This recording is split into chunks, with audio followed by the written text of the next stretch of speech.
부활이라는 제목으로 오늘 말씀을 나누겠습니다. 봄은 부활의 계절입니다. 가을과 겨울을 지나는 동안 식물들은 다 생수가 마르고 생기가 거쳐서 죽음이 산야를 덮습니다. 그러나 봄의 계절이 다가오면 생수와 생기가 넘쳐나고 그 가운데 부활의 생명과 아름다움이 소망의 노래 속에 나타나게 되는 것입니다. 마르틴 루터는 부활의 약속은 성경에만 기록된 것이 아니라 움트는 푸른 포기에도 약속되어 있다고 말했습니다. 만물이 소생하는 이 봄에 우리는 부활의 소망을 가지고 있기 때문에 부활의 기쁨을 마음껏 노래할 수가 있는 것입니다. 한국 개신교회에 있어서 4월은 축복의 계절입니다. 지금부터 119년 전 1885년 한국 최초의 공식 선교사 아펜셀러 부부와 언더우드가 제물포항에 도착한 날이 4월 5일 부활절 아침이기 때문인 것입니다. 양화진 외국인 선교사 묘원에 있는 아펜셀러 선교사의 피에 이런 기도문이 새겨져 있습니다. 우리는 부활절 아침에 이곳에 왔습니다. 그날 사망의 권세를 이기신 주께서 이 백성을 얽어맨 결박을 끊어서 하나님의 자녀로서 자유의 빛을 주시옵소서. 하나님께서는 부활절 아침 그들의 기도를 들어주셨습니다. 예수 그리스도의 부활의 복음이 전해지면서 이 땅에 교회가 세워지고 학교가 세워지고 병원이 세워지고 이 나라가 역사상 유례 없는 큰 축복을 받게 된 것입니다. 우리는 왜 이 땅에 죽음과 슬픔이 이렇게 많습니까? 우리가 왜 죽어야 됩니까? 죽기를 원하는 사람은 소망을 잃은 사람 이외에는 없습니다. 우리가 죽는 것을 싫어하는 이유는 죽음이 정상적인 것이 아니라는 것입니다. 죄가 들어와서 죽음이 인생에게 다가오게 되는 것입니다. 사람은 원래 하나님이 지으셨을 때 죽지 않도록 만들어지는 것입니다. 여러분과 나는 죽지 않을 몸을 가지고 태어났었습니다. 그런데 이 몸이 죽게 된 것은 죄 때문에 죽게 된 것입니다. 아담이 타락하여 죄값으로 사망의 인류를 지배할 때까지 죽음은 우리에게 상관이 없었습니다. 죽음이란 자연 법칙이 아닌 죄 때문에 부자연스럽게 짝이 없는 것이 죽음인 것입니다. 사람들은 죽지 말아야 되는 것입니다. 그러나 죄 때문에 죽습니다. 로마서 5장 12절에 한 사람으로 말미암아 죄가 세상에 들어오고 죄로 말미암아 사망이 들어왔나니 이와 같이 모든 사람이 죄를 지었으므로 사망이 모든 사람에게 이르렀느니라. 로마서 6장 23절에 죄의 삭은 사망이라고 말한 것입니다. 우리가 만일 죄를 안 지었다면 하나님께서는 우리를 영원히 살게 하시고 지구에 사람이 꽉 들어차면 또 다른 지구를 만드시고 또 다른 지구를 만들어 주셨을 것입니다. 그러나 죄의 값으로 사람들은 이 땅에서 사람이 살면 70이요 강건하면 80일지라도 인간의 삶은 슬픔과 고통뿐이었습니다. 예수님이 이 땅에 온 것은 사람들을 죽음에서 건지기 위해서 오신 것인데 죽음에서 그냥 건질 수가 없습니다. 죽음을 가져온 원인인 죄를 청산해야 되는 것입니다.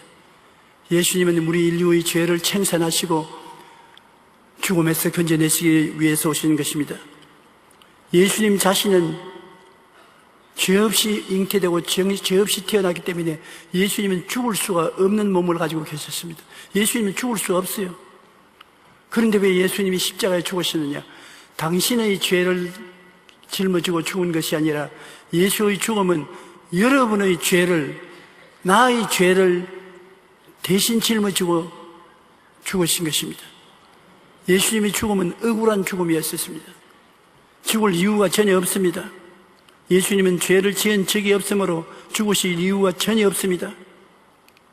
예수님의 죽으신 고난은 인류를 대신하여 죄와 사망을 지셨기 때문인 것입니다. 예수님의 죽음과 부활에 대한 논쟁이 예수님이 사랑하는 마리아와 마르다, 나사로의 가정으로 말미암아 일어난 것을 우리는 요한복음 11장에 잘 볼 수 있는 것입니다. 예수님이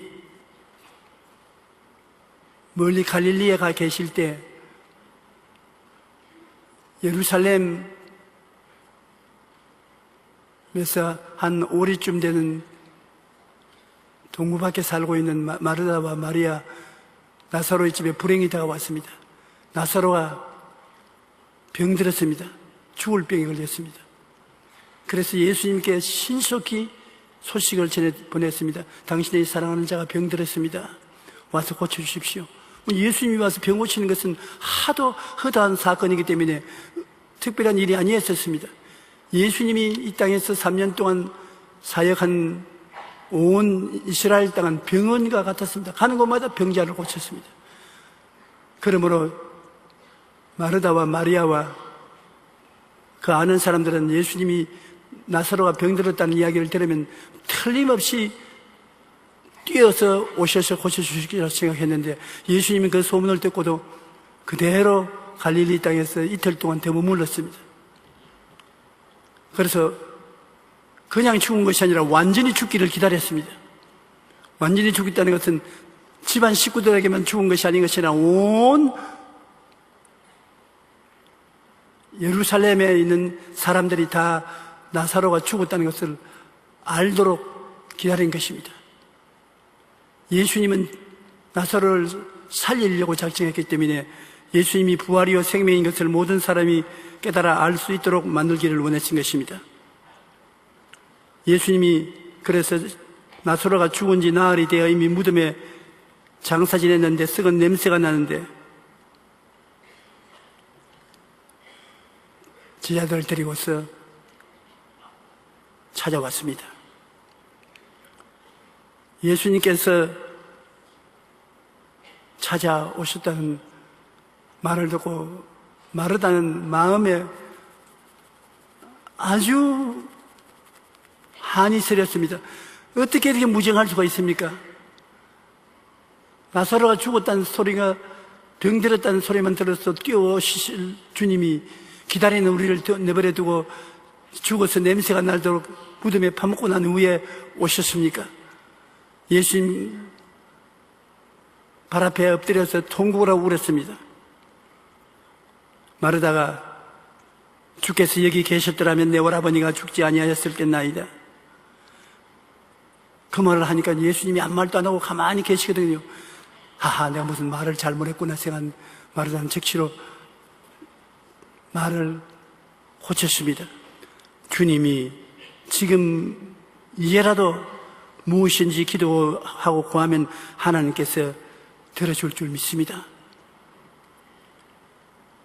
그는 급해서 한 말이지 진실은 그거 믿지 않았습니다. 근데 예수님께서는 마르다를 보시고 마르다야, 내 오라버니가 살 것이다. 그러니까 예, 물론 살 것이지요. 우리 오라버니가 부활의 그날에는 살아 일어날 줄 믿습니다. 원망스러운 말, 탄식스러운 말을 보태어서 했습니다. 예수님께서 말씀하신 것은 오라버니가 지금 살 것을 말한 것입니다. 너 오라버니가 다시 살 것이라니까 물론 살지요. 그렇기 때문에 우리가 주님을 모시지 않습니까? 우리 오라버니가 사람들이 다 부활할 그때는 부활할 줄 믿습니다. 그러나 그때는 마지막 때입니다. 예수님께서 마지막 때라고 말하니까 마르다를 보시고 마르다야, 내가 지금 너 앞에 서 있는 것은 현재지 마지막이 아니지 않냐. 내가 부활이요 생명이니 나를 믿는 자는 죽어도 살겠고 살아서 나를 믿는 자는 영원히 죽음을 보지 못하리니 그것을 내가 믿느냐. 여러분, 주님께서 여러분에게 찾아오실 때는 현재 살아계셔서 어제나 오늘이나 영원토록 동일하시고 여러분을 위해서 기적을 행할 주님을 고백해 주기를 원하시는 것입니다. 지금 예수님이 여러분에게 오시면 여러분 뭐라고 대답하겠습니까? 주는 그리스도시요 하나님의 아들이시요 어제나 오늘이나 영원토록 동일하시고 주님 오늘 예수 이름으로 기도하오니 기적을 행하여 주시옵소서. 이렇게 하기를 원하시는데 마르다와 마리아는 나흘 전에 왔었으면 기적을 행해 주셨을 것입니다. 예수님은 나흘 전에는 권세 있는 하나님 아들이었으나 지금 현실에 부딪히시는 그렇게 할 수 없는 줄 압니다. 그렇지 않으면 장차 부활의 날에 언젠지 모르겠지만 그날에 와서는 우리 오라버니를 살릴지 몰라도 지금은 못합니다. 지금은 예수 그리스도에게 완전히 무력한 허물을 덮어 씌웠었습니다. 예수님이 주님 앞에 눈물을 흘리고 통곡을 하는 마리아와 마르다를 보시고 분노하셨습니다. 어떻게 이렇게 사람들이 나를 몰라주느냐. 주님께서 분노하시고 그리고 탄식을 하시고 마리아와 마르다가 오라버니가 죽어도 속수무책인 그 고통에 빠져서 눈물을 흘리는 것을 보고 예수님도 눈물을 흘리셨습니다. 주님은 우리 인생들이 영적으로 병들고 육신적으로 병들고 생활에 병들어 수고하고 무거운 짐을 지고 고통당하는 것을 보고 눈물을 흘리셨습니다. 우리에게 당하는 큰 불행이 주님이 원해서 당하는 것이 아닙니다. 사람들이 잘못하고 원수 마귀가 와서 도적질하고 죽이고 멸망시키는 일로서 우리에게 큰 불행을 갖다 주실 때 주님은 우리와 같이 통곡을 하고 우시는 것입니다. 우리가 알지 못하는 것은 왜 이런 일이 다가오지 못하도록 막아주지 못했느냐, 우리가 원망할 때가 있습니다. 그러나 우리는 그 이유가 어디인지 모르겠어도 예수님이 우리 위해서 함께 울어주셨다는 사실을 알고 우리를 무시하지 않고 버리지는 않았다는 것을 우리가 이해할 수가 있습니다. 예수님께서 심령의 비통이 여기시고 불쌍히 여기사 이르시되 그를 어디 두었느냐, 주여 와서 보시옵소서 하니 주님이 눈물을 툭툭툭 흘리면서 나사로의 무덤에 찾아가신 것입니다.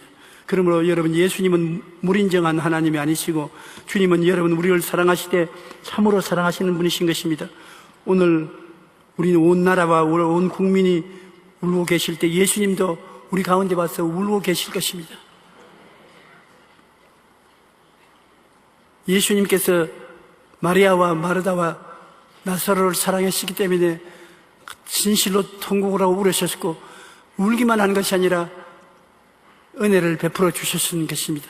우리 형제 자매들, 자식을 잃고 슬픔을 당하는 자들에게 주님이 긍휼과 자비를 베풀어 주시고 위로의 손길을 내물어 어루만져 주실 줄 믿습니다.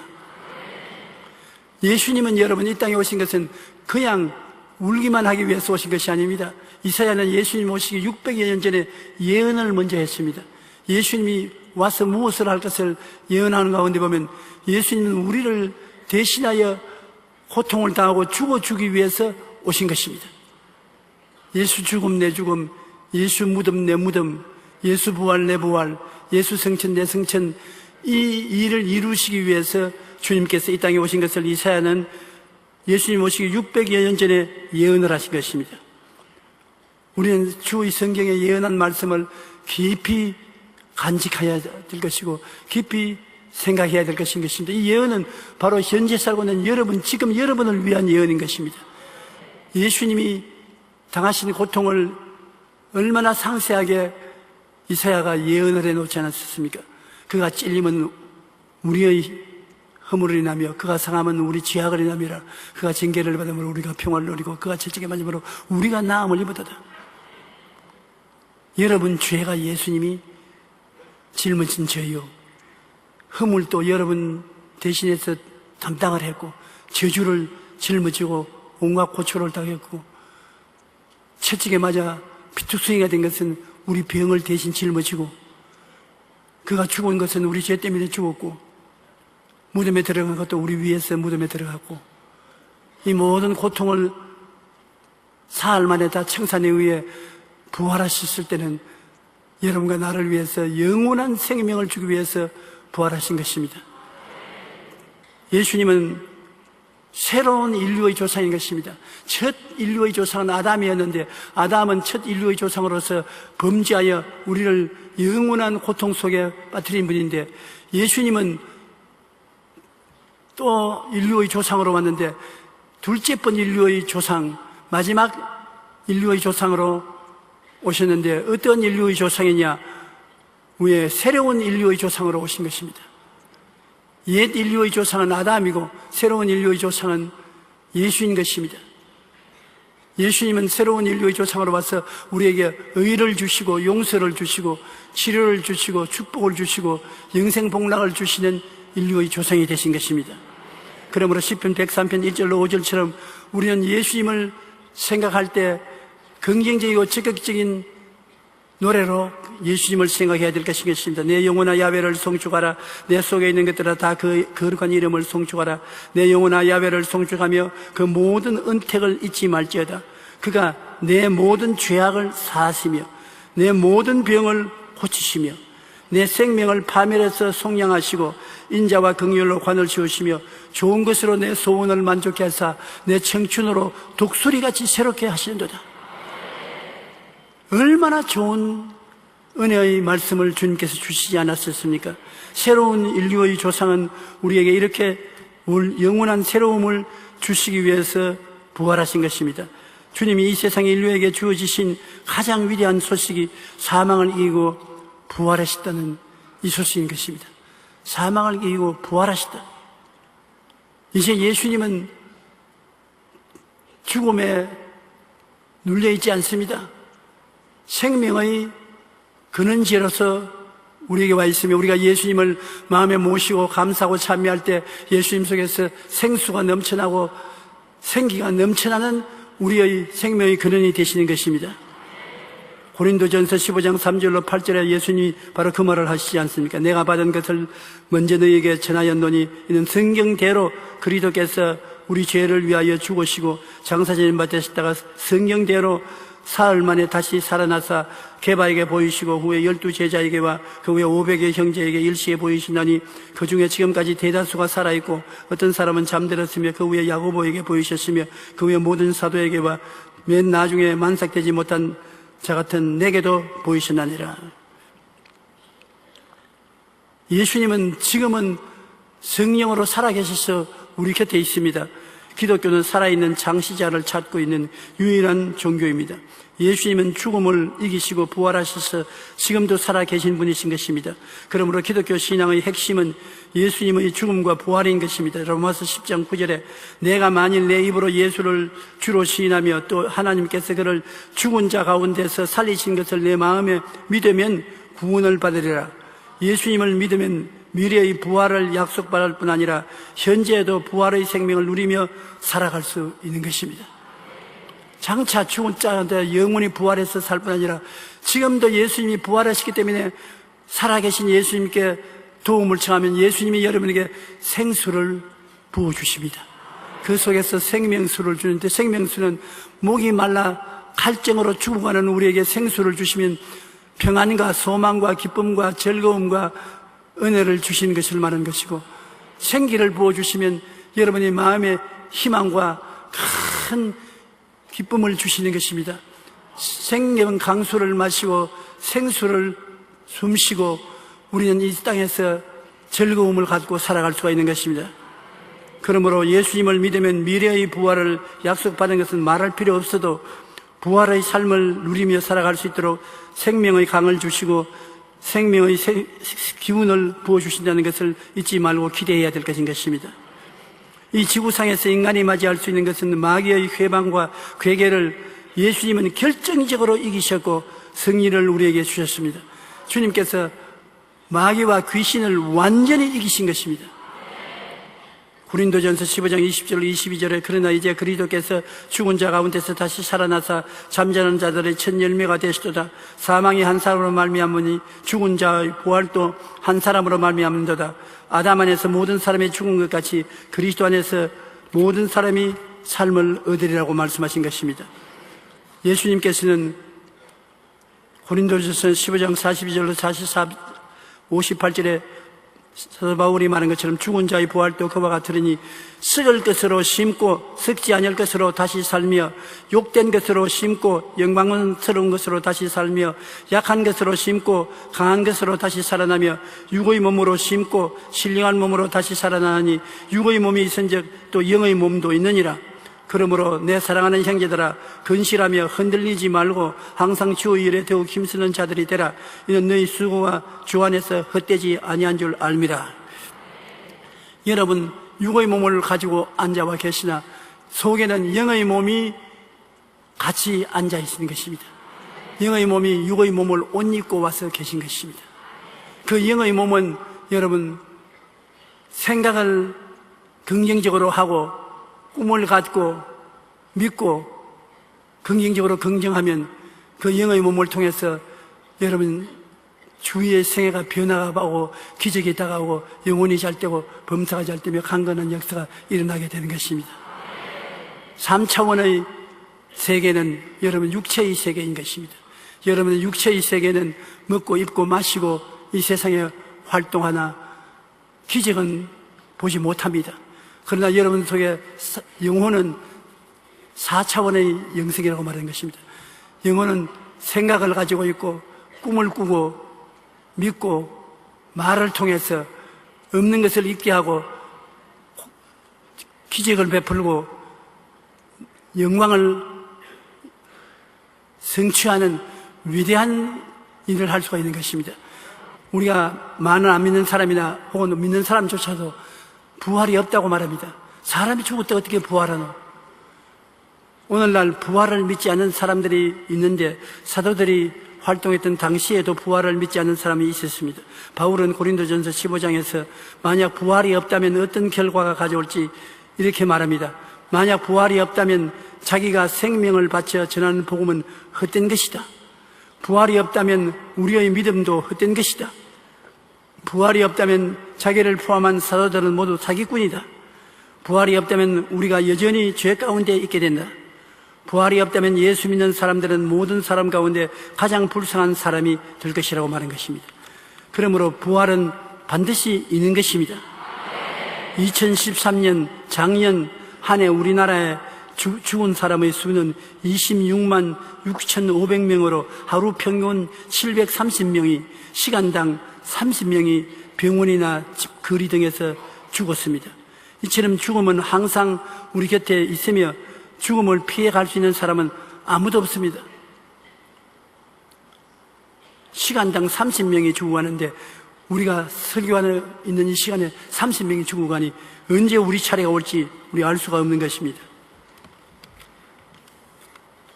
인간으로 태어나서 구원도 받지 못하고 살다가 음부로 쓰레기 때리처럼 밀려간다는 것은 너무나 생각하기조차 끔찍합니다. 그러나 예수님이 죽었다가 부활하셨으므로 부활의 소망이 있는 우리는 남녀 소수 빈부 귀천할 것 없이 기뻐할 수가 있습니다. 즐거워하고 죽음이 다가와도 감당할 수가 있습니다. 왜냐하면 부활이요 생명이신 예수님이 여러분 속에 와서 계시기 때문에 예수님과 함께 여러분은 승리를 가질 수가 있게 되는 것입니다.